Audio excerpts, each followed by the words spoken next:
দেখো বন্ধুরা, আমরা আমাদের মোবাইলে যখনই কোনো কাজ করি কিংবা যখনই কোনো ভিডিও দেখি তখনই কিন্তু আমাদের মোবাইলে অ্যাড চলে আসে। তো এটা আমাদের মোবাইলের অ্যাপসে যখনই কোনো অ্যাপসে ঢুকি তখনই কিন্তু মোবাইলে অ্যাড চলে আসছে, অথবা কোনো কাজ করলে কিন্তু আমাদের মোবাইলে অ্যাড চলে আসছে। তো এরকম যদি আপনার মোবাইলে সবসময় মোবাইলের মধ্যে অ্যাড আসতে থাকে তাহলে একটা সেটিংস দেখাবো এই ভিডিওটিতে, সেই সেটিংসটা যদি করে রাখেন তাহলে আর মোবাইলে অ্যাড আসবে না।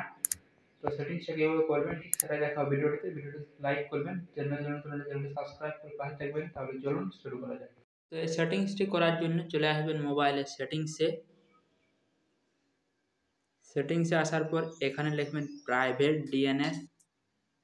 তো এই সেটিংসটা খুঁজে বের করবেন, তারপর সেটিংসের উপরে ক্লিক করবেন, এখানে পেয়ে যাবেন প্রাইভেট ডিএনএস, যেটাতে ক্লিক করবেন। তারপর দেখুন এটা অটো করা থাকবে, তো এটা অটো যদি করা থাকে তো এখান থেকে কিন্তু মোবাইলে অ্যাড আসবে। তো এখান থেকে পেয়ে যাবেন প্রাইভেট ডিএনএস, তারপর নিচেরটাতে ক্লিক করবেন। এটাতে ক্লিক করার পর এখানে বেশ কিছু লিখে দেবেন, এখানে কি কি লিখবেন সেটা আমার স্ক্রিনে দেওয়া থাকলো। তো এখান থেকে এটা দিয়ে দেওয়ার পর এখানে সেভ করে দেবেন।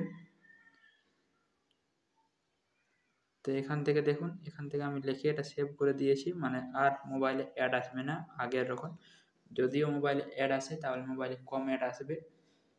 তো এই সেটিংসটা করলে মোবাইলে সেরকম আর কোনো অ্যাড আসবে না। তো আজকে ভিডিও পর্যন্ত, ভিডিওটিতে একটা লাইক করবেন, চ্যানেল নতুন হলে চ্যানেল সাবস্ক্রাইব করে পাশে থাকবেন। দেখা হবে আবার নতুন কোনো ভিডিও।